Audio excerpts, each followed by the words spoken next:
Alhamdulillah, alhamdulillahirabbil alamin wal 'aqibatu lil muttaqin wala 'udwana illa 'alal zalimin. Asyhadu an la ilaha illallah wa asyhadu anna Muhammadan 'abduhu wa rasuluhu mab'uts bil kitabil mubin. Al-fariq bainal huda wad dhalali wasyakki wal yaqin. Wassalatu wassalamu ala habibina wa syafi'ina wa maulana Muhammadin sayyidil mursalin, imamil muhtadin wa qaidil mujahidin wa ala alihi wa ashabihi wa ansarihi wa junudihi wa man tabi'ahum bi ihsanin ila yaumiddin. فيا أيها الحاضرون أوصيكم ونفسي بتقوى الله فقد فاز المتقون اتقوا الله حق تقاته ولا تموتن إلا وأنتم مسلمون. Alhamdulillah, Ibu Bapak rahimakumullah, Allah Subhanahu wa taala kembali mengumpulkan kita di masjid ini. Mudah-mudahan langkah kaki kita, pengorbanan waktu dan tenaga kita menjadi investasi kebaikan yang insyaallah akan kita nikmati nanti di hari kiamat. Amin ya rabbal alamin.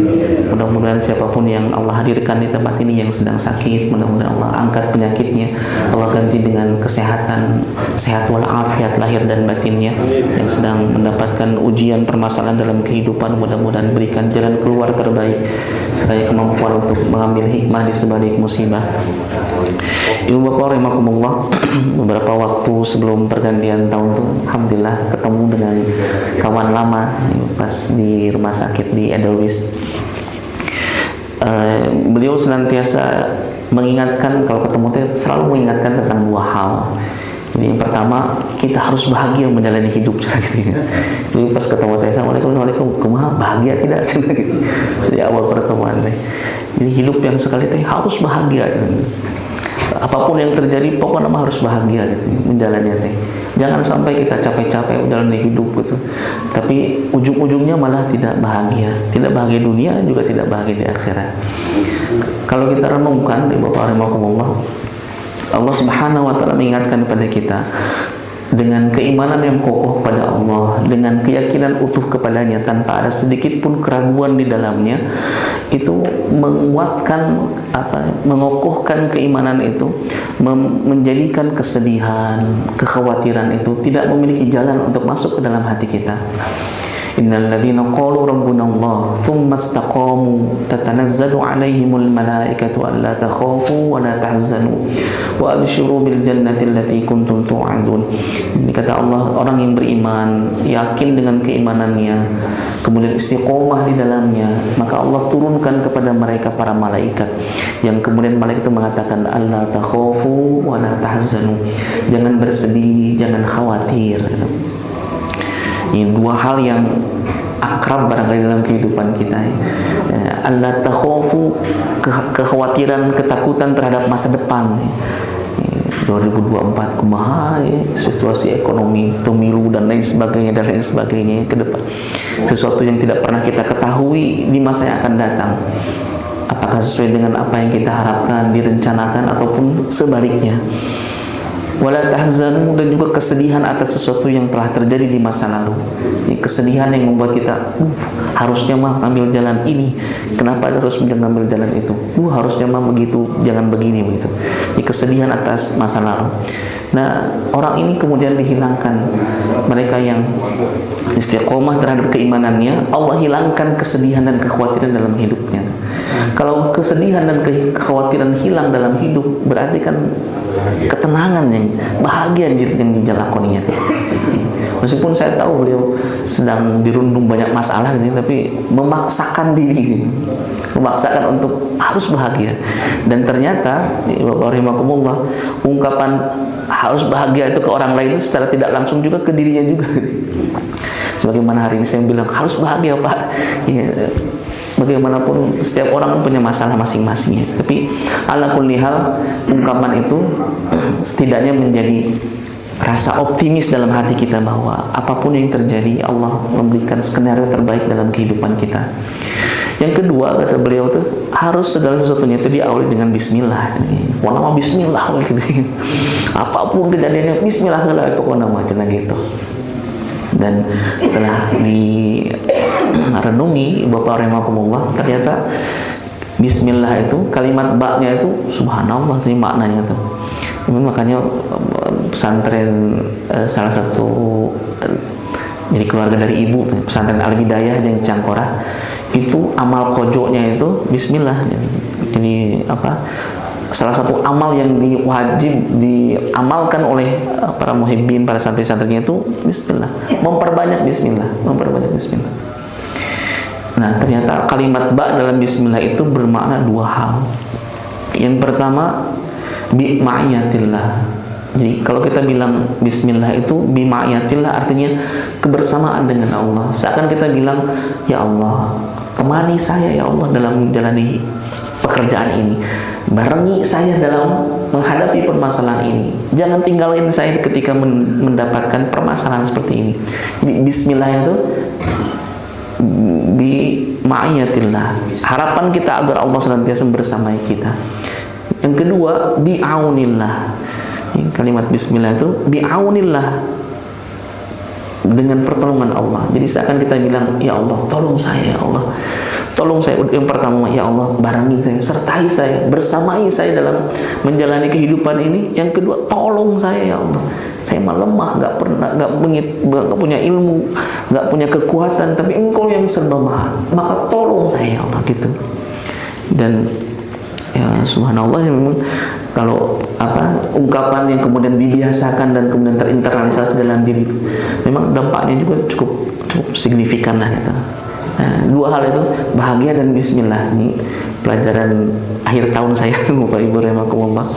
Dan mudah-mudahan itu bisa kita mengambil hikmahnya, ungkapan-ungkapan sederhana tapi dalam maknanya. Dan di subuh kita kali ini kita akan membedah, bukan rahasia ya, kebahagiaan bukan, ini bagian dari bagian yang integral dalam kehidupan kita, tentang sabar dan syukur, tentang hadis Nabi SAW di mana Nabi SAW mengatakan, ajaban li amril mu'min.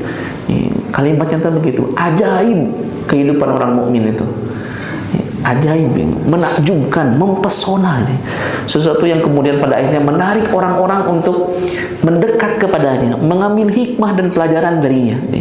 Menakjubkan, sebagaimana kita kalau melihat hal yang menakjubkan, Pak, kan ingin melihat lebih dalam, ingin memperhatikan lebih jelas, ingin tahu apa, kenapa dan bagaimananya gitu. Ajaban li amril mu'min.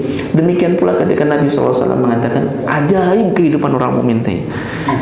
Terlepas dari begitu banyak masalah yang sedang dihadapi, terlepas dari masalah rumah tangga, anak-anak, di tempat bekerja, interaksi dengan masyarakat dan lain sebagainya, apapun itu tetap ajaib kehidupannya.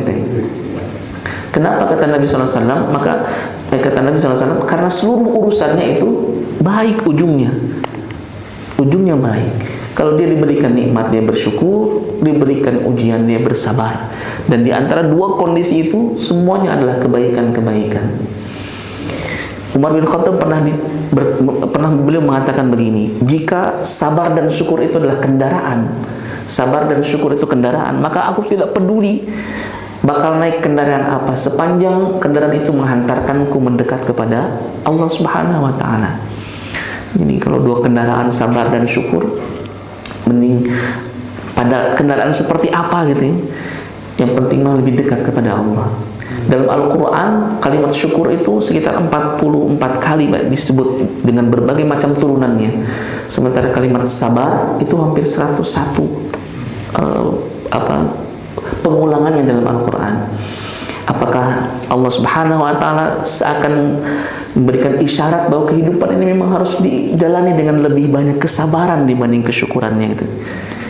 Wallahu a'lam. Tapi Bapak Ibu rahimakumullah, sabar dan syukur ini sesuatu yang kalau kemudian kita ingin menjalani kehidupan ini dengan bahagia, memang dengan dua hal tersebut. Tapi kalau ngobrol mah gampang, lisan kita mengucapkan sabar itu ringan sekali. Tapi ketika ujian itu menimpa kita, pada pukulan pertama ujian itu hadir dalam kehidupan kita, untuk kemudian kita mengatakan sabar itu butuh effort dan pemahaman terhadap keimanan kita kepada Allah Subhanahu wa Ta'ala. Karena sejatinya iman itu kan tidak menjamin kita untuk bahagia selama-lamanya. Karena namanya kita di dunia mah tidak akan pernah terjadi selama-lamanya itu, bahagia selama-lamanya. Itu dalam kisah dongeng H.C. Andersen deh, kalau kita dulu masih kecil, pangeran berkuda putih menikah dengan putri bersepatu kaca, mereka kemudian bahagia selama-lamanya gitu. Dalam kehidupan nyata tidak ada ceritanya bahagia selama-lamanya. Justru ketika kita menikah, selamat datang permasalahan yang baru. Selamat datang di gerbang permasalahan yang baru. Kita tidak lagi meninggikan ego kita. Saat aku dan kamu menjadi kita, cenah ini indah dalam ungkapan kalimat, tapi ya dinamikanya begitulah yang kita rasakan. Bapak rahimakumullah, maka dua hal ini ya, mudah-mudahan Allah berikan kelembutan hati kepada kita sehingga menjadi pakaian keseharian kita. Apapun yang terjadi disikapi dengan, kalau tidak sabar, dan syukuran gitu. Sehingga lita'sau ala ma fatakum wa la tafrahu bima atakum. Hati kita tidak terlalu bergembira atau euforia berlebihan ketika mendapatkan nikmat, tapi juga tidak terlalu sedih yang berkelanjutan ketika mendapatkan ujian. Karena sejatinya ujian ataupun kenikmatan itu, kenikmatan, bahagia, sedih itu sesuatu yang netral, yang bagaimana kita menyikapinya. Ada seorang filosof mengatakan, bagaimana caranya kita memeluk kesedihan seerat kita memeluk kebahagiaan. Ini bahasanya mah bagusnya, tapi kalau prakteknya mah butuh effort nih. Bagaimana dalam ujian permasalahan berat masih tetap bisa tersenyum gitu. Masih tetap bisa memberikan rasa optimisme bagi orang-orang yang berinteraksi dengan kita. Kan fitrahnya mah kalau kita lagi punya masalah banyak, punya berat ujian, kita ingin didengar, ingin mengeluarkan unek-unek, kita ingin mendapatkan pertolongan, mendapatkan simpati dan lain sebagainya. Dalam hal yang lebih lagi, Imam Al-Ghazali mengatakan, siapa yang mengadukan permasalahannya kepada manusia, maka dia seakan-akan mengadukan Allah yang Maha Pengasih kepadanya, kepada orang yang belum tentu mengasihinya. Ini ngadukan Allah, kebayang-bayang kalau kita ngaduin Allah, saya begini, saya begini, begitu. Tapi lagi-lagi kalau kita bicara ini makan teori, dalam prakteknya terkadang tidak semudah yang kita ungkapkan, tidak semudah yang dibicarakan untuk hanya berserah totalitas hanya kepada Allah, tidak ngobrol ke orang lain terkait dengan permasalahan yang kita miliki, dan biarkan Allah yang menyelesaikan permasalahan kita sendiri. Itu ternyata tidak mudah. Maka dua hal ini, syukur dan sabar ini, mudah-mudahan menjadi pakaian keseharian kita, sehingga kita bisa menjalani kehidupan ini dengan tadi Pak, nggak ada kekhawatiran, nggak ada kesedihan, tetap bahagia menjalani hidup sampai kita jumpa dengan Allah Subhanahu wa Ta'ala. Ada yang bertanya, di manakah kebahagiaan itu? Di mana engkau meletakkan kebahagiaan teh ini? Bapak Ibu rahimakumullah, seiring bertambahnya usia, kan kita merasakan kadang di awal-awal usia masih muda itu kebahagiaan teh biasanya dilekatkan kepada sesuatu yang bersifat materi. Punya rumah, punya mobil, punya lain-lain sebagainya. Ini bersifat materi. Semakin usia bertambah dan terus bertambah, berkeluarga, punya anak keturunan, bergeser kebahagiaan itu dengan sesuatu yang bersifat imateri, kebersamaan dengan keluarga,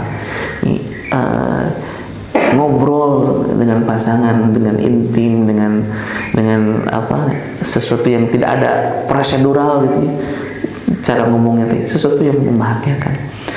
Maka ketika ulama ditanya, di mana kau letakkan bahagiamu? Dia mengatakan begini, saya meletakkan bahagia saya pada sujud-sujud yang panjang, pada tilawah yang syahdu, pada munajat di kala sunyi. Jadi tiga hal itu yang kalau beliau lakuin itu, dia merasakan bahagia. Pada sujud-sujud yang panjang, pada tilawah Al-Quran, dan pada munajat kepada Allah Subhanahu wa Ta'ala. Ibu rahimakumullah, yang pertama tadi tentang syukur. Syukur itu berterima kasih pada Allah Subhanahu wa Ta'ala. Banyak ayat dalam Al-Quran di mana Allah mengingatkan kita tentang urgensi kesyukuran ini. Bahkan dalam satu ayat, syukur ini kan bagian dari Asmaul Husna. Wallahu syakurun halim. Allah itu maha mensyukuri, maha pembalas jasa bagi hamba-hambanya. Dalam satu riwayat, seorang pelacur yang udah bolok dengan dosa, kemudian dia melihat seekor anjing yang kehausan, kemudian dia di dekatnya ada mata air, ada sumur gitu. Dia turun ke bawah pakai sepatunya, gigit lagi dengan mulutnya, naik ke atas, kemudian memberikan minum pada seekor anjing. Maka kata Nabi sallallahu alaihi wasallam dalam satu hadis yang sahih, Allah mengampuni dosa perempuan tadi, padahal sudah dosanya luar biasa. Apatah lagi bagi seorang perempuan yang saleh, yang taat kepada suaminya. Kebayang Pak, yang melakukan kemaksiatan sedemikian rupa saja Allah ampuni, apatah lagi yang taat kepada Allah Subhanahu wa taala. Maka kalau ibu-ibu dibandingkan dengan bidadari di surga, lebih utama mana kira-kira? Ibu-ibu, istri kita dengan bidadari di surga, lebih utama mana Pak? Lebih utama istri kita kalau soleh. Tempat tinggalnya beda. Kalau bidadari itu di kemah-kemahnya, kemah-kemah yang lebih baik dibanding istana terbaik di dunia. Kalau istri salehah di mana Pak? Di istana. Jadi Bapak rahimakumullah, ini kesyukuran kita kepada Allah Subhanahu wa taala. Berterima kasih atas apapun kenikmatan yang Allah Subhanahu wa taala berikan kepada kita. Fadhkuruni adzkurkum washkuruli wala takfurun. Ingatlah kepadaku, nanti aku ingat kepadamu. Pak, bayangkan Pak, kalimat susunan kalimat ini seakan-akan ada kesetaraan di sini, padahal kita mah jauh, nggak sedikit pun ada kesetaraan dengan Allah Subhanahu wa taala. Tapi kalimat Allah sebagai bagian bentuk kasih sayangnya itu, fadhkuruni adzkurukum, ingatlah kepadaku, nanti aku akan ingat kepadamu.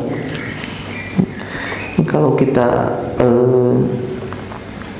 ingat ke presiden yang sekarang, misalnya Pak Jokowi, tapi kan belum tentu beliau ingat kepada kita. Kita tahu kepada tokoh yang paling terkenal, dihormati, tapi kan belum tentu tokoh itu mengingat kita. Kalau dengan kawan, saya ingat kepada Anda ingat kepada saya, itu sesuatu yang wajar, ada kesetaraan. Orang kita sama-sama gitu ya, dulu waktu kerja bareng-bareng, kuliah bareng-bareng, apalagi seperti itu. Kalau kita ingat, dia pun ingat hal yang biasa gitu. Tapi ini mah Allah perintahkan, ingat kepadaku. Seakan-akan Allah yang butuh kepada kita, ingat padaku, nanti aku ingat kepada engkau. Dalam hadis yang lain, ingatlah Allah di waktu sempit, nanti Allah ingatlah Allah di waktu lapang, nanti Allah ingat kita di waktu sempitnya. Ini bagian bentuk kasih sayang Allah kepada kita.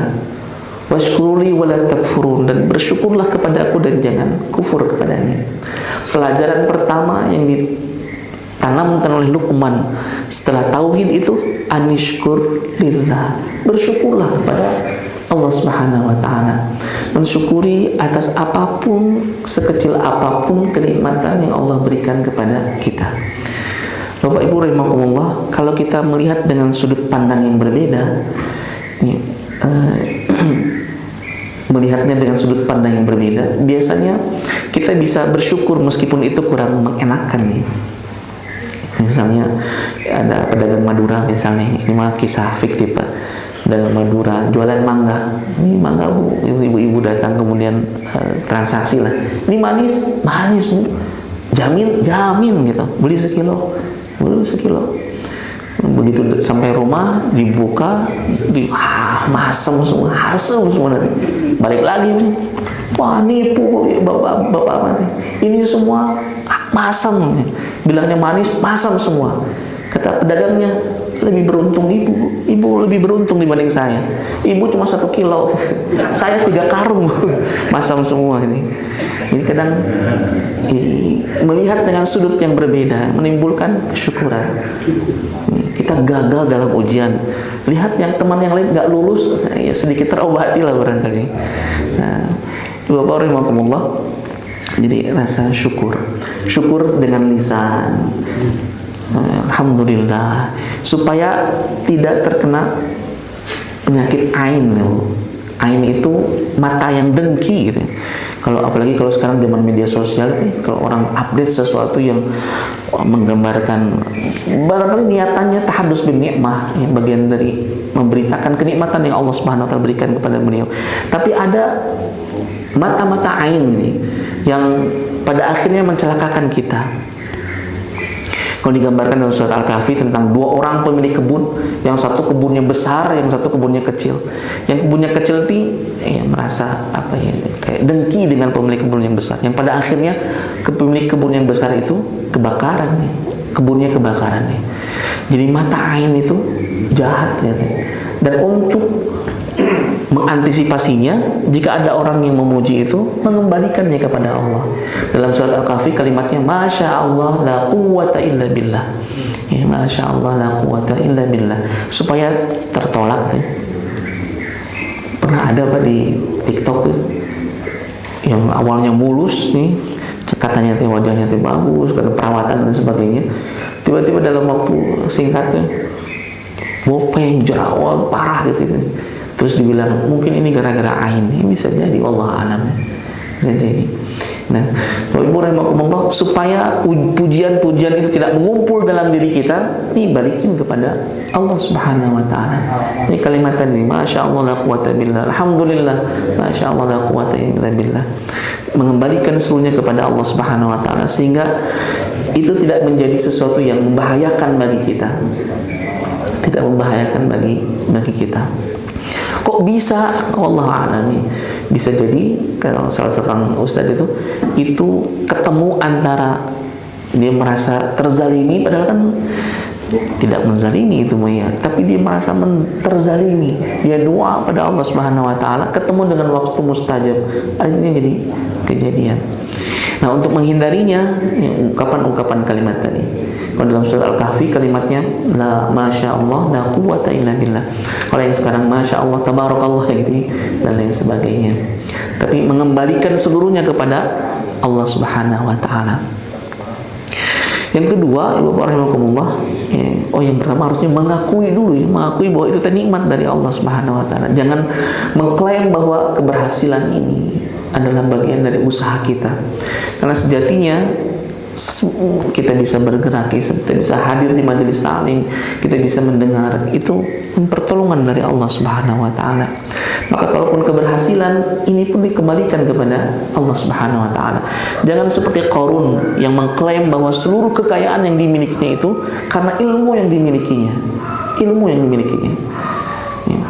Bapak Ibu rahimakumullah, kalau bicara masalah ilmu, semakin kita perluas wilayah pergaulan kita, semakin terbuka bahwa keilmuan itu ternyata sangat amat luas nih. Kan ada orang yang keilmuannya RT-an gitu ya, ada RW wilayah gitu ya. Kalau orang mencukupkan diri dengan keilmuan seperti itu dan tidak membuka dengan interaksi yang lebih luas lagi, bisa jadi kita seperti katak dalam tempurungnya. Jadi, keluasan ilmu itu ternyata subhanallah, kita bisa merasa seperti orang yang baru belajar kembali di antara sebegitu luasnya ilmu Allah Subhanahu wa taala. Dan kalau kita lihat bagaimana generasi terdahulu salafun saleh itu kan luar biasa. Udah hafal Quran, hafal ribuan hadis, tapi juga memahami ilmu pengetahuan eksaknya gitu. Ya, ada yang kimia, aljabar dan lain sebagainya.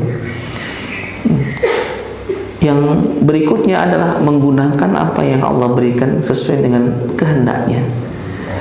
Kalau Nabi SAW, Pak, di antara hal yang ungkapan beliau, apalah uhibbu an akuna abdan syakura, betapa inginnya aku disebut Allah Subhanahu wa taala sebagai hamba yang tahu bersyukur, itu ketika Nabi SAW sholat malam sampai bengkak kakinya. Selama itu gitu ya, sholat malamnya tuh. Kadang kita kan sholat malam ya pas kadang mepet-mepet waktu subuhan aja jam 4, tapi itu sudah alhamdulillah, itu juga sudah alhamdulillah. Makanya perintah ketika di awal dakwah di Mekah itu turun surat Al-Muzammil itu, qumil laila illa qalila nisfahu aw inqus minhu qalila, itu setengah malam, Pak, jam 12 berarti mulai sholat sampai pagi. Dan Nabi SAW, kalau Nabi insya Allah tidak merasa keberatan, tapi Nabi khawatir kalau ini jadi kewajiban, umat berikutnya yang menjadi keberatan. Kalimat berikutnya adalah mislahu amin kusminhu qalila, setengahnya atau kurang dari itu. Dan ini pun butuh latihan. Bentar lagi Pak, insya Allah mudah-mudahan Allah berikan pada kita rezeki. Bentar lagi Ramadan, ada Ashrul Awakhir, 10 hari terakhir, di mana keutamaannya Allah berikan sedemikian rupa. Nah, kalau nggak latihan dari sekarang nih, ya sholat malamnya tuh bakal keteteran Pak kita. Saya pernah bawa ponakan tuh sholat pas itikaf tuh di Masjid Habibur Rahman di PTDI itu, yang semalamnya teh 3 juz gitu. Ada yang lebih lagi gitu. Ada yang sampai 10 juz per malam itu, dan biasanya di tempat-tempat yang khusus itu. Ini baru 3 juz per malam Pak. Itu ponakan sudah ngomel-ngomel kan. Itu aliran Islam naon itu. Ini lama-lama itu yang sholatnya itu. Kalau tidak terbiasakan ini berat ya. Nah, bagaimana bentuk kesyukuran kita kepada Allah Subhanahu wa taala, menggunakan yang Allah berikan pada kita itu sesuai dengan yang kehendaknya. Lisan digunakan untuk memuji Allah Subhanahu wa taala. Dan ini bagian dari kenikmatan. Ibnu Qayyim itu mengatakan begini, Pak. Celakalah seorang hamba dunia yang belum pernah merasakan kenikmatan dunia yang sebenarnya. Jadi, kalaupun dia memiliki seluruh kenikmatan dunia yang diharapkan oleh seluruh umat manusia, tapi dia belum merasakan ini, maka sungguh celaka, kata Ibnu Qayyim itu. Apa kenikmatan itu? Kenikmatan merasakan kebersamaan dengan Allah Subhanahu wa taala, keakraban dengan Allah Subhanahu wa taala, merasakan nikmat ketika munajat, nikmat ketika berdiri, sujud, ruku, nikmat ketika melakukan berinteraksi dengan Allah Subhanahu wa taala dalam tilawah Quran. Ketika belum merasakan kenikmatan seperti itu, maka itu bukan kenikmatan dunia yang sebenar-benarnya.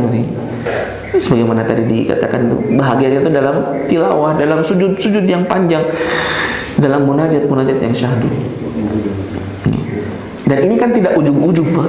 Tidak ujug-ujug kita langsung sholat malam kemudian merasakan kenikmatan, bisa menangis, bisa, nggak ujug-ujug begitu. Butuh waktu, butuh proses, butuh pemahaman nih. Butuh latihan.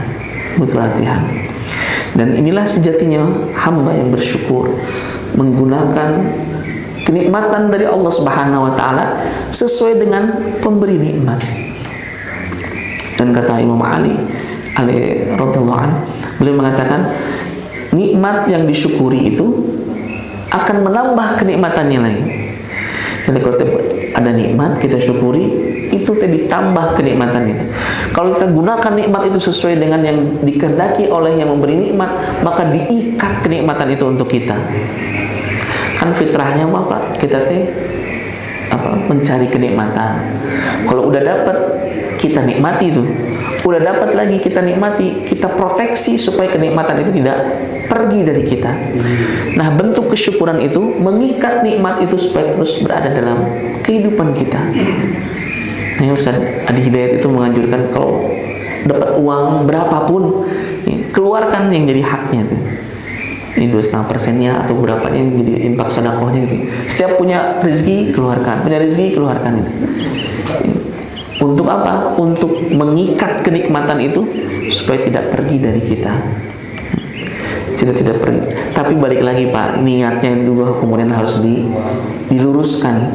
Jangan sampai nantinya jadi transaksional kita dengan Allah Subhanahu wa taala. Ini transaksional, jadi ya Allah ini kenikmatan dapat 1 juta nih, saya sedekah 100.000 ya Allah. Nih, tambah kali lipat, beberapa kali lipat lagi misalnya tuh. Udah yang 900.000 sisanya tuh kita ingin berkah. Kemudian kita keluarkan uang dan dengan harapan bisa berkali lipat dari rezeki itu. Kalau niatnya seperti itu, khawatir kita nggak mendapatkan yang kita inginkan, malah kecewa kepada Allah Subhanahu wa taala.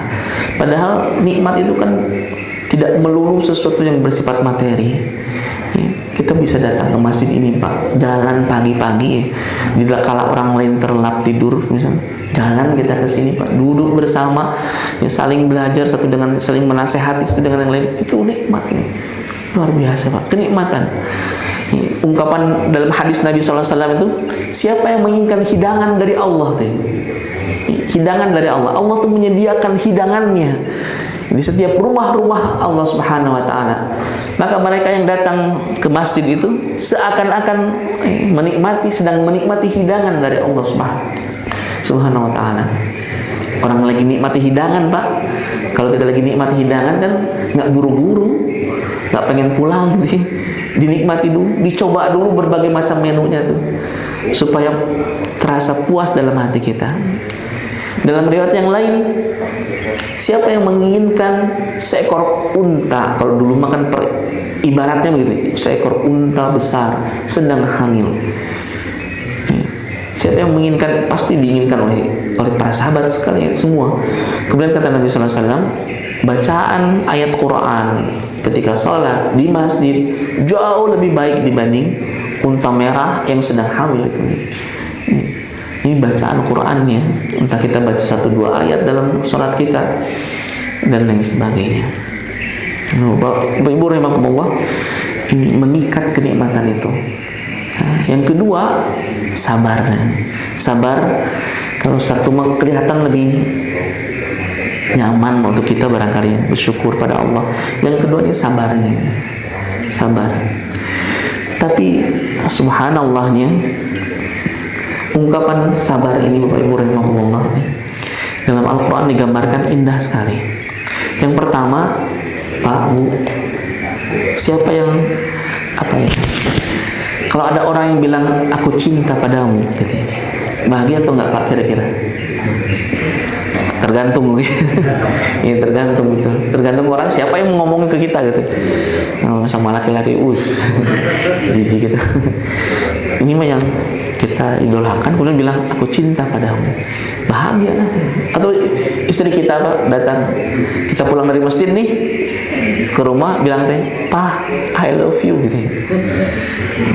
Kalau sudah lama rumah tangganya jadi berpikir ada maunya biasanya. Nah, kalau orang sabar, Allah yang bilang aku cinta padamu. Innallaha yuhibbus sabirin. Allah mencintai orang yang sabar. Allah Pak yang ngomong, aku cinta kepada mereka. Aku cinta, kalau secara personal ya, kita sabar menjalani hidup, Allah cinta kepadamu gitu. Kemudian kalau ada orang ngomong gini Pak atau Ibu, saya tidak akan pernah berpisah darimu, saya akan terus membersamaimu dalam duka ataupun suka gitu. Saya akan senantiasa pokoknya bersama denganmu. Senang atau tidak Pak kalau ada orang ngomong gitu? Ya, tergantung juga orangnya. Kalau orang yang malah jadi beban bagi kita, jadi bingung juga.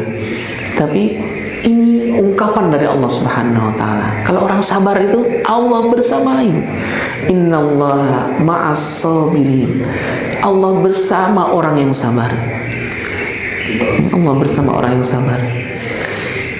Dan kaidah musibah itu kan, qul la yusibana illa ma kataballahu lana. Tidaklah musibah itu melainkan sudah Allah tuliskan untuk kita, sudah Allah tetapkan untuk kita. Dulu mah pemahaman itu begini Pak, tidak salah, tapi yang lebih tepat adalah Allah Subhanahu wa taala sudah menyiapkan musibah untuk kita, plus kebaikan-kebaikan yang ada di dalamnya, plus ganjaran-ganjaran yang jauh lebih besar yang ada dalam musibah itu.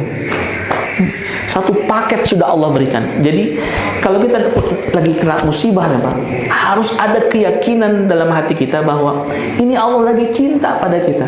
Ini Allah lagi sediakan berbagai macam kebaikan di balik musibah ini. Ini Allah sedang memberikan yang terbaik lah untuk kita. Lagi-lagi kalau kita ngomongnya begitu kan gampang kalau kita nggak kena musibah. Ini kalau sudah kena musibah kemudian masih husnuzon kepada Allah, malah memuji Allah Subhanahu wa taala, itu kan yang luar biasa.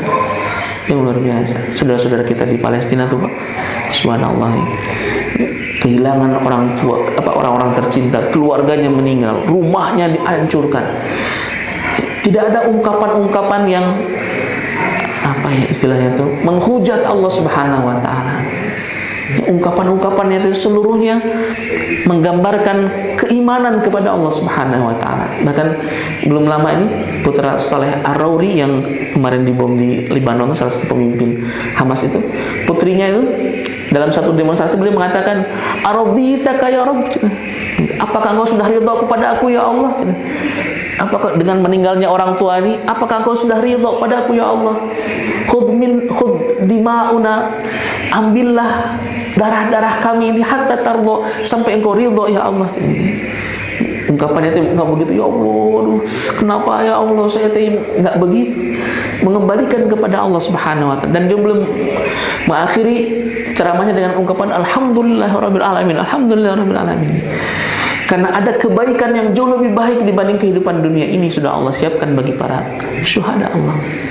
Ini kalau yakin, seyakin-yakinnya itu, seakan-akan kalau ungkapan Nabi SAW kepada para sahabat itu, seakan-akan kita sudah bisa melihat surga dan neraka di hadapan kita. Sehingga perjalanan yang sedang kita jalani ini, entah bahagianya, entah sukanya itu, dukanya, itu menghantarkan kita kepada kebahagiaan yang hakiki di hadapan Allah Subhanahu wa taala. Berikutnya nih, orang yang sabar itu Pak, diibaratkan kalau kita bekerja, kemudian di akhir bulan itu bos kita bilang, ini gaji kamu, dia nggak ngeluarin uang cash, dia ngeluarin cek. Kemudian kata bos kita tuh, sok silakan tulis saja sekeinginanmu, ganjaran ataupun gaji salary yang kau inginkan, mau dipenuhi nolnya sesuai dengan jumlah yang panjangnya kertas cek itu, silahkan, unlimited tuh mana begitu. Bahagia tuh, baru kerja sebulan udah dapat cek yang dikosongkan, udah tanda tangan, udah resmi gitu, dan bisa kita tukarkan ke bank, dan angkanya dikosongkan, kita bisa mengisi dengan sejumlah sebanyak apapun angka nol itu. Bahagia sekali, Pak. Nggak terbayang lagi lembur-lembur waktu bulan kemarin gitu, dimaki-makinya misalnya gitu, diarahkan di itu dan lain sebagainya, nggak terbayang lagi. Yang terbayang adalah jumlah nolnya yang banyak gitu. Dan itu akan masuk ke dalam rekening, kebayang istri akan, gimana ini bahagianya. Nah, orang yang sabar itu, kata Allah Subhanahu wa taala, "Innama yuwaffas sabiruna ajrahum bighairi hisab." Kalau sholat ada ya takaran pahalanya tuh 27 derajat bagi yang berjamaah. Atau sholat qabla subuh khairun minad dunya wa ma fiha, jauh lebih baik dibanding dunia dan seisinya. Kalau ibadah-ibadah yang lain itu ada, tapi bab kesabaran, Bang, bighairi hisab, tanpa hisab, tanpa batas. Bahwa sabar juga tanpa batas, tapi juga harus ada bentuk-bentuk yang lain ini. Maksud bentuk yang lain itu tidak berarti bahwa konteks kesabaran itu sabar, diam, tidak melawan, tidak berikhtiar, tidak begitu. Bagian ikhtiar itu bagian dari kesabaran juga. Seorang yang sakit, ikhtiar dengan pengobatannya, dalam menghabiskan waktu berbilang bulan bahkan tahun dalam ikhtiar itu pun bagian dari kesabarannya. Dan apalagi yang sedang sakit begitu, Pak. Kebiasaan orang yang sedang sakit itu, misalnya Bapak rajin baca Quran, ke majelis ilmu, salat sunnah, tahajud dan lain sebagainya. Begitu sakit, nauzubillah misalnya stroke misalnya, nggak bisa kemana-mana di pembaringan, maka sepanjang ikhtiar kita pengobatan stroke itu, seluruh amalan-amalan kebaikan yang menjadi kebiasaan kita itu masih kita dapatkan, insya Allah masih kita dapatkan. Saking sayangnya Allah pada kita itu masih kita dapatkan.